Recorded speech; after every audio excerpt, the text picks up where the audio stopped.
गुरुर्ब्रह्मा गुरुर्विष्णू गुरुर्देवो महेश्वरा सद्गुरु साक्षात् परब्रह्म तस्मै श्री सद्गुरुवे नमः। जय जय रघुवीर समर्थ श्रीराम समर्थ। सद्गुरु चरणांना नतमस्तक होऊन आपण या शुभ्र सकाळच्या वातावरणामध्ये या निरूपणास सुरुवात करूया। सर्वजण ब्रह्ममुहूर्तावर उपासना करूनच हे निरूपण श्रवण करायला बसलेले आहात असं समजून आपण या निरूपणास सुरुवात करूया। आज आपण या निरूपणामध्ये पाहणार आहोत की या विश्वामध्ये मूर्ख कोण आहे बरं, की त्याला सर्व ज्ञात असून तो चुक्या करत असतो, वारंवार चुक्या करतो। तो मूर्ख कोण आहे बरं? समर्थ रामदास स्वामींनी दासबोधामध्ये सर्व ही मूर्खांची लक्षणं सांगितलेली आहेत। सर्व काही ज्ञात असून सुद्धा डोळ्यावर पट्टी बांधून तो जीवन जगतो, तोच मूर्ख आहे ना। म्हणूनच समर्थांनी वर्णन केलेलं आहे, आपली आपण करी स्तुती, स्वदेशी भोगी विपत्ती, सांगे वडिलांची कीर्ती, तो एक मूर्ख। म्हणजे काय? म्हणजे जो स्वतःची स्तुती करतो, घरी दुर्दशा असताना देखील पूर्वजांची बढाई मारतो ना, तो मूर्ख समजावा। म्हणजे काय? म्हणजे आपण ह्या सांसारिक जीवनामध्ये अशी कधी माणसं भेटतात की स्वतःची स्थिती चांगली सुद्धा नसते। म्हणजेच ते होतं कसं की महिन्याला कमवतो 10 ते 12 हजार रुपये आणि त्याचे शौक असतात ना, त्याच्या इच्छा असतात ना, तो महिन्याला 10,000 रुपये कमवतो आणि महिन्याला तो खर्च किती करतो बरं? 20 ते 30,000 रुपये खर्च करतो। म्हणजेच आपल्याकडे पैसा येतो कमी आणि खर्च होतो जास्त। तर मग जीवनाची सांगड व्यवस्थित घातली जाईल का? त्यामध्ये आनंद निर्माण होईल का? आपण जेवढं कमवतो ना त्याच्यामध्येच आपण भागवायला हवं ना। जशी परिस्थिती असेल तसं आपण वागायला हवं। पण आजचा हा मनुष्य तसं करतो का? म्हणूनच समर्थांनी सांगितलेलं आहे ना, आपल्याकडे जे आहे ना त्यामध्ये आपण आनंद मानायला हवा।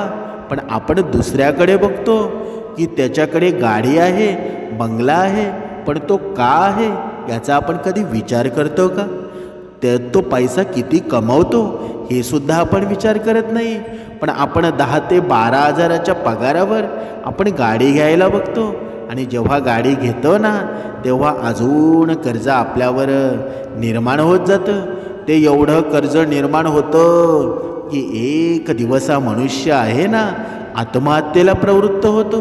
म्हणूनच समर्थांनी सांगितलेलं आहे ना, आपल्याकडं काही असो किंवा नसो पण आपण स्वतःची स्तुती करू नये। कारण का?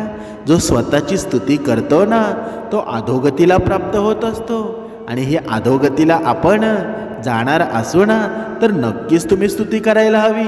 म्हणून आपण पूर्वजांच्या कधी बढाया मारत असतो की माझा आजोबा असे होते, माझा बापा असा होता, पण तू स्वतः काय करतो ते तुला माहीत आहे का? समर्थांनी सांगितलेलंच आहे ना की तू दुसऱ्याचं सांगू नकोस, तू स्वतः काय करतोस ना ते तू जगाला सांगण्याऐवजी जग तुझं जेव्हा स्तुती करेल ना तेव्हा तू श्रेष्ठ होशील, तेव्हा तुला मान निर्माण होईल। पण तू स्वतःची स्तुती करू नकोस आणि दुसऱ्यांचं मोठेपण सुद्धा सांगू नकोस। म्हणूनच समर्थांनी पुढे सुंदर असं वर्णन केलेलं आहे।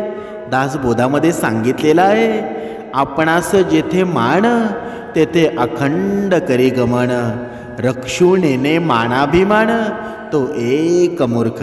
म्हणजे काय? म्हणजे मान मिळतो ना तेथो जो वारंवार जाऊन मान गमवतो आणि मिळालेला मान सांभाळू शकत नाही ना तो खरा मूर्ख समजावा। म्हणजे काय? म्हणजे बघा, एखाद्या माणसाचं नवीन लग्न होतं बघा, तो त्याच्या सासूरवाडीला जातो आणि सासूरवाडीला गेल्यानंतर बघा त्याचे सासू सासरे एवढा त्याचा मान पान करतात ना, सर्व त्याच्यापुढे हाजीर करतात, सर्व काही मिष्टान्न अन्न त्याला खायला देतात. बघा परत पुन्हा एकदा तो वर्षांनी परत जातो ना, पण तिथे त्याला भरपूर मान मिळतो ना, तिथे तो त्यांचं उपकार बघा कसे फेडतो. बघा उपकार फेडा म्हणजे घरी यायला खायला अन्नसुद्धा मिळत नसतं, घरी याची परिस्थिती असते ना अतिशय बिकट असते, पण जेव्हा तो सासूरवाडीला जातो ना तेव्हा त्यांना अगोदरच सांगून ठेवतो, मला हे अन्न पाहिजे, मला कोंबडा कापा, मला मटण पाहिजे. पण मनुष्यानं स्वतःची परिस्थिती पाहून मागणी केली ना तेव्हा तुम्हाला कधीच पश्चाताप होणार नाही. म्हणूनच समर्थांनी सांगितलेलं आहे ना, जिथे आपल्याला मान मिळतो ना तो मान सुखाने घ्यायला हवा, पण जिथे आपल्याला मान मिळत नाही ना तिथे आपण पुढे पुढे करतो, तिथे आपण मान मिळवण्याचा प्रयत्न करतो, तरीसुद्धा आपल्याला मान मिळत नाही. पण आपण तिथे वारंवार का जातो बरं? जिथे आपल्याला मान मिळत नसेल ना तिथे माणसाने जाऊ नये. पण मनुष्याला मात्र आपल्या जवळच्या माणसाकडून मान हवा असतो, पण जे परके आपला मान घालवतात ना त्याच्याकडे तो दुर्लक्ष देत असतो. म्हणूनच समर्थांनी सांगितलेलं आहे, आपल्या माणसामध्ये मानापमानाची बाजू तुम्ही घेत जाऊ नका, पण जेव्हा समाजामध्ये आपल्याला मान मिळतो ना तो मान आपण राखायला हवा. पण तो मान आपण राखतो का? म्हणूनच समर्थांनी सांगितलेलंच आहे ना, माणसाने कधी परान्न घ्यावं नाही. आता परान्न म्हणजे काय? परान्न म्हणजे दुसऱ्याकडून दिलेलं, म्हणजे जास्त घेऊ नये. कारण दुसरा आहे ना तो पापमार्गाने पैसे कमवतो, पापमार्गाने आपलं कुटुंब चालवत असेल ना तर त्याच्याकडून आपण जर काही घेतलं ना तर ते पापाचे वाटेकरी आपणसुद्धा होत असतो. म्हणून कोणाकडून काही घ्यावं किंवा घेऊ नये हे आपण एका सुंदर उदाहरणाद्वारे स्पष्ट करूया. स्वामी नरसिंह सरस्वतींनी बघा हे परान्न घेतल्यानं काय होतं ना ते सुंदर वर्णन केलेलं आहे, आणि हे वर्णन आहे ना ते आता आपण पाहणार आहोत. गाणगापुरामध्ये एक बहुश्रुत वेदश्र ब्राह्मण राहत होता. तो कर्म मार्गी होता, म्हणजे कर्माने सुद्धा तो श्रेष्ठ होता, परम ज्ञानी होता. तो कुणाकडूनही दान घेत नसे आणि कुणाच्या घरी भोजनसुद्धा करत नसे, म्हणजे भोजनासाठी सुद्धा जात नसे. तो कोणाशीही वादविवादसुद्धा घालीत नसे. तो चुकूनसुद्धा कधी खोटे असत्यसुद्धा बोलत नसे. तो नेहमी 5 घरी कोरडी भिक्षा मागून आपलं स्वतःचं पोट भरत असे. पण त्याची पत्नी होती ना याच्या अगदी उलटच होती. ती सदैव उद्विग्न असायची, म्हणजे ती कधीही खुश नसायची. पतीशी नेहमी भांडण करत असे आणि अन्नाची सुद्धा ती खूप लोभी होती. इथे समर्थांनी सांगितलेलं आहे अन्नाचं लोभी असणं म्हणजे काय. बघा कधी कधी बिनबुलाये मेहमान असं हिंदीमध्ये बोलतात, म्हणजे आपल्याला आमंत्रण नसताना सुद्धा तिथे जेवण करायला जाणं, त्याला म्हणतात बिनबुलाये मेहमान, म्हणजे अन्नाचं लोभी. ते करणं योग्य आहे का? म्हणून त्या काळी गाणगापुरामध्ये अनेक श्रीमंत लोक येत असत आणि सहस्र भोजन घालत असत, आणि गावातले असंख्य ब्राह्मण तेथे भोजनासाठी जात असत. त्या ब्राह्मणाच्या घरी जाऊन सहस्र भोजनाचे रसभरीत वर्णन करीत. ते ऐकून ती स्त्री मनातल्या मनामध्ये म्हणे, माझे नशीबच खोटं आहे, मला स्वप्नात सुद्धा असले गोडधोड खायला मिळत नाही, आणि या दरिद्री ब्राह्मणाशी लग्न करून मी मोठी चूकच केली आहे. केवळ माझ्या नवऱ्यामुळं मला भोजनाला सुद्धा जाता येत नाही, आणि माझ्या पूर्व जन्मीचे पाप म्हणूनच मला असं दारिद्र्यात दिवस काढावे लागत आहेत. आणि गावातल्या इतर बायका किती भाग्यशाली आहेत, किती भाग्यवान आहेत, त्यांना त्यांच्या पतीबरोबर भोजनाला सुद्धा जाता येतं, आणि माझा पती कधीही परान्न घेत नाही, त्यामुळं मलाही भोजनाला जाता येत नाही. माझे नशीबच फुटके आहेत, दुसरं काय असेल बरं. हे परमेश्वरा मी काय करू बरं, असे ती नेहमी दुःख करत असे. परमेश्वराला सांगत असे, हे परमेश्वरा माझ्या पतीला शिकव, मला सुद्धा आनंद भोगायचा आहे. असेच एकदा एका श्रीमंत माणसानं आपल्या पित्रांच्या श्राद्धानिमित्त गाणगापुरामध्ये ब्राह्मण भोजनाचा बेता आखला आणि त्यानं गावातील अनेक दाम्पत्यांना भोजनाचं निमंत्रण दिलं होतं. ते पाहून ती ब्राह्मण ती स्त्री आपल्या पतीला म्हणाली, आज आपल्या गावामध्ये एका श्रीमंत ब्राह्मणाने पितृश्राद्धानिमित्त सुग्रास भोजन केलं आहे आणि भोजन करण्याचं ठरवलं आहे. आपण त्या भोजनाला जाऊया का? निदान एक दिवस तरी चांगलं गोडधोड खायला मला मिळेल. तिथे वस्त्रे दक्षिणासुद्धा मिळणार आहे. मला तिथे जाण्याची फार इच्छा झाली आहे आणि तुम्हाला यायचं नसेल ना तर मला तरी जाण्याची परवानगी द्यावी. त्यावर तो ब्राह्मण म्हणाला, परान्न न घेण्याचं माझं व्रत आहे, त्यामुळं मी ते मुळीच येणार नाही. तुला जायचं असेल ना तर तू खुशालीने जा. त्यानं अशी परवानगी देताच ती भोजनासाठी म्हणून त्या श्रीमंत गृहस्थाकडे गेली. तिला पाहून तो गृहस्थ म्हणाला, तुम्ही एकट्या कशा आलात बरं? मी दाम्पत्य भोजन घालीत आहे. तुमचा पती कुठे आहे? भोजनासाठी तुमच्या पतीलाही घेऊन या. हे ऐकताच तिच्या पुढे मोठा प्रश्नच उभा राहिला. येथे भोजनाचं निमंत्रण आहे हे दाम्पत्याला, पती तर परान्न घेत नाही, तो येणार कसा बरं? तो आला नाही ना तर मला एकटीला भोजन मिळणार नाही. आता करायचं काय? बघा, त्या स्त्रीच्या मनामध्ये असंख्य विचार येऊ लागले. म्हणजेच ज्या मालकाने ते भोजन बनवलेलं होतं ना त्याची आटच होती ना की दाम्पत्यानं म्हणजे पती पत्नीनं भोजन ग्रहण करण्यासाठी यावं. पण या स्त्रीपुढे खूप तारांबळ उडाली होती. पण आता करायचं काय ती विचार करू लागली. तेव्हा तिच्या मनामध्ये एक भावना निर्माण झाली. तिने विचार केला की श्री गुरु नृसिंह सरस्वतींकडे जावं आणि ती त्यांच्याकडे गेलीसुद्धा. त्यांच्या पाया पडून ती म्हणाली, स्वामी, गावात दाम्पत्य भोजनाचा कार्यक्रम आहे आणि माझा पती परान्न घेत नाही म्हणून तो येत नाही. आपणच त्याला समजावावं तर तो माझ्याबरोबर भोजनासाठी येण्यास तयार होईल. तिचं हे बोलणं ऐकून श्री गुरूंना हसू आले आणि मग ते तिच्या पतीला म्हणाले, अरे, तुझ्या पत्नीला मिष्टान्न खाण्याची तीव्र इच्छा झाली आहे म्हणून तू तिच्याबरोबर भोजनाला जाऊन ये. तू तिची इच्छा पूर्ण कर, कारण कुळस्त्रीचं मन कधीही खिन्न असू नये. श्री गुरूंनी असं जेव्हा सांगितलं तेव्हा तो ब्राह्मण हात जोडून म्हणाला, स्वामी, परान्न न घेण्याचा माझा नियम आहे, परंतु तुमची आज्ञा मला शिरछाबद्ध आहे. जो आपल्या गुरुची आज्ञा मानित नाही ना त्याला भयंकर अशा रवरव नरकामध्ये जावं लागतं. म्हणून मी पत्नीसोबत भोजनाला जाईल. मग श्री गुरूंचा निरोप घेऊन ते दाम्पत्य भोजनासाठी जातात.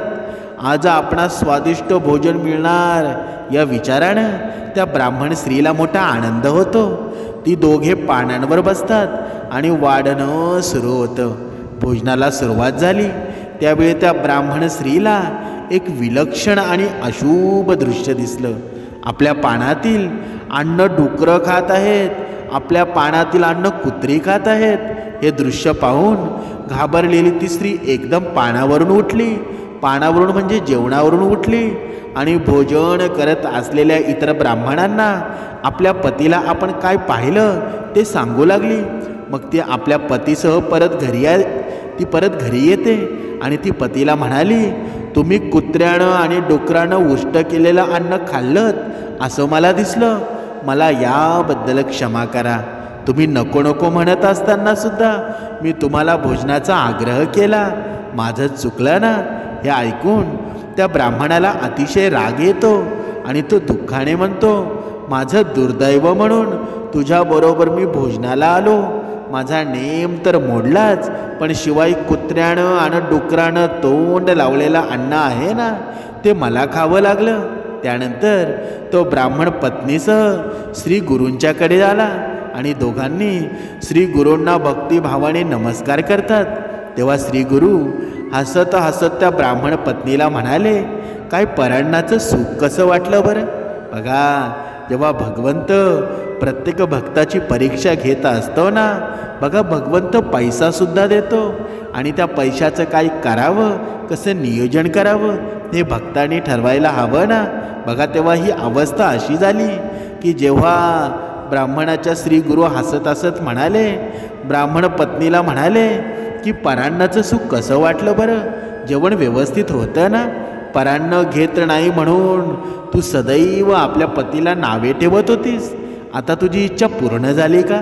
बघा श्री गुरु असे म्हणाले असता ती स्त्री श्री गुरूंच्या पाया पडून म्हणाली, स्वामी मला क्षमा करा, मी खरोखर अज्ञानी आहे. माझ्या हव्यासापायी माझ्या पतीचा व्रतभंग झाला, मी त्यांना हट्टानं परांनासाठी नेलं, मी मोठाच अपराध केला आहे, मला क्षमा करावी.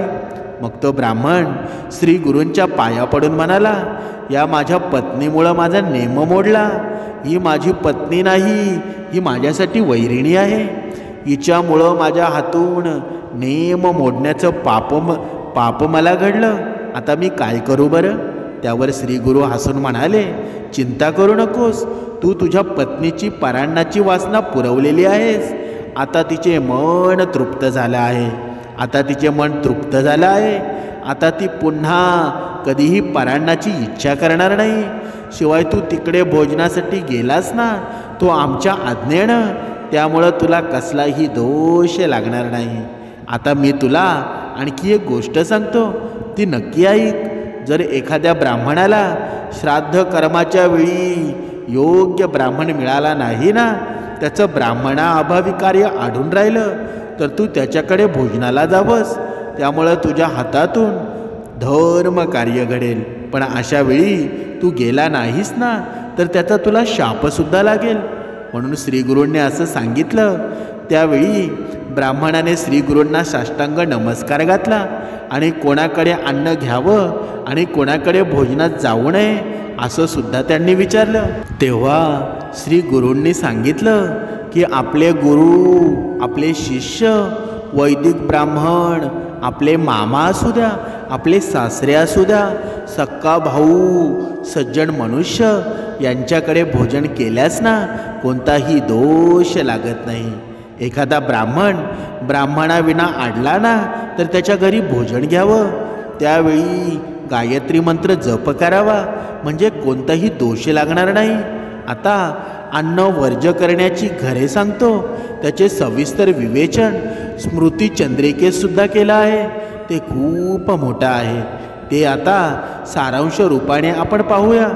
आपल्या आईवडिलांकडून आपली सेवा करून घेणारा, धनलोभी, आपल्या बायका मुलांचे हाळ करणारा, गर्विष्ठ, मल्ल असलेला ब्राह्मण, बघा समाजाने बहिष्कृत केलेला, याचक वृत्तीचा स्वतःची स्तुती करणारा, परनिंदा करणारा, क्रोधी, तामसी वृत्तीचा, कंजूस दुराचारी, ढोंगी व्याभिचारी, स्त्रीच्या अधीन असलेला पुरुष, ब्राह्मण दारू तयार करणारा, चोर, कपटी, पतिताकडून धन घेणारा, सौदागर, देवभक्ती न करणारा, जुगारी, स्नान न करता भोजन करणारा, संध्यावंदन न करणारा, कधीही दान धर्म न करणारा, आपल्या पितरांचे श्राद्धकर्म न करणारा, दांभिकपणे जप करणारा आणि पैसे घेऊन जप करणारा, म्हणजे दुसऱ्यावर केलेले उपकार बोलून दाखवणारा, व्याजाने पैसे देणारा, विश्वासघातकी कुळ परंपरा मोडणारा, हिंसक खुणी, आशाळभूत, परान्न घेणारा, पंचमहायज्ञ न करणारा, घरच्या अन्नाची निंदा करणारा व परान्नाची प्रशंसा, अन्नाची निंदा करणारा, परगृही राहणारा, अशा लोकांच्याकडे कधीही भोजनास जाऊ नये. अशा ठिकाणी भोजनास कधीच जाऊ नये. अशा ठिकाणी यजमानाने गेल्यास ना दोष आपल्याला लागतात. म्हणून अशा यजमानाच्या घरी भोजन कधीच घेऊ नये. त्याऐवजी भूमिदान, सुवर्णदान, गज, अश्वरत्न दान केल्यास दोष लागत नाही. परान्न घेतल्यामुळं जसे दोष लागतात ना, त्याचं प्रमाण परस्त्री गमन केल्यास नरक वासना भोगावा लागतो. म्हणून अमावस्येला परान्न घेतल्यास मास पुण्य जातं. म्हणून आपल्या कन्येला पुत्र झाल्याशिवाय तिच्या घरी भोजनास जाऊ नये. पण आपण हे नियम पाळतो का? समर्थांनी सांगितलेलं आहेत. एवढे नियम जर मनुष्याला सांगितले ना, तर तो भक्ती काय देवाचं नावसुद्धा घेणार नाही. पण सर्वात श्रेष्ठ मनुष्य असतो ना, तो कोण होतो ना, हे समर्थांनी ते सांगितलेलं आहे. या सर्व गोष्टींचे नियम आहेत ना, ते आपल्याला पाळता येतील का? म्हणूनच समर्थांनी साध्या आणि सोप्या भक्ती मार्गाची आपल्याला समज करून दिलेली आहे ना. त्याच्यामध्ये एवढे नियम आहेत का बरं? म्हणून साधे सोपे नियम पाळून जरी शिक्षण नसेल तरीसुद्धा या भक्तिमार्ग समजवणारे समर्थच आहेत ना. आता इथे तुमच्या मनामध्ये एक प्रश्न निर्माण झाला असेल, एवढे नियम कोणी पाळेल का? पण आपले साधू होऊन गेले ना, साधू संत होऊन गेले, ऋषीमुनी होऊन गेले, त्यांनी हे नियम पाळलेले आहेत. म्हणून त्यांना महासिद्धी प्राप्त झाल्या ना. दारिद्र्य भोगावं लागलं ना, तरीसुद्धा सर्व देवदेवता त्यांच्या अंकित होत असत. म्हणून त्यांना महासिद्धी प्राप्तसुद्धा झालेल्या आहेत. म्हणून घरामध्ये सर्व प्रकारच्या सुखसुविधा उपलब्ध होतात ना. कारण घरातल्या लोकांची जी बुद्धी असते ती सुव्यवस्थित चालते. त्यामुळं परांना कधीही घेऊ नये. लग्न न जमणं, मुलं होण्यासाठी अडचणी येणं, सतत पैशांची चणचण वाचणं, अशा समस्या आहेत ना, त्या निर्माण होऊ लागतात. म्हणून चोरीचं खाऊन चोरी करण्याचं मन होतं. म्हणजे बघा, इथे समर्थांनी सुंदर सांगितलेलं आहे, जर तुम्ही चोराच्या घरचं खाणार ना, तर तुमचं मनसुद्धा चोरीचं होईल. त्या चोराच्या मनामध्ये जे काही अवगुण आहेत ना, ते अवगुण तुमच्या हृदयामध्ये निर्माण होतील.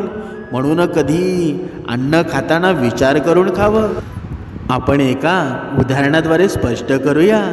बासमती तांदूळ विकणारा एक व्यापारी रोज रेल्वेने प्रवास करीत असे आणि त्याच्यातून एक दिवस त्याची स्टेशन मास्तरांची ओळखसुद्धा झाली. पुढं त्यानं गाढ मैत्रीमध्ये रूपांतर झालं. स्टेशन मास्तरांशी मैत्रीमुळे त्याला बोगीतून चोरून काढलेला सुवासिक तांदूळ अगदी स्वस्तात चांगला मिळू लागला. असंख्य खूप दिवस चालले. व्यापाऱ्याने विचार केला की इतकं पाप होतंय तर थोडा दानधर्म पण व्हायला हवा. एक दिवस त्याने बासमती तांदूळाची खीर बनवली आणि एका साधूला आमंत्रित केलं. त्यानुसार साधू महाराजांनी त्या व्यापाऱ्याच्या आमंत्रणाचा स्वीकार करून त्यांच्या घरी गेले आणि पाहुणचार घेतला आणि भोजनसुद्धा केलं. पण त्या खिरीचा आस्वादसुद्धा घेतला.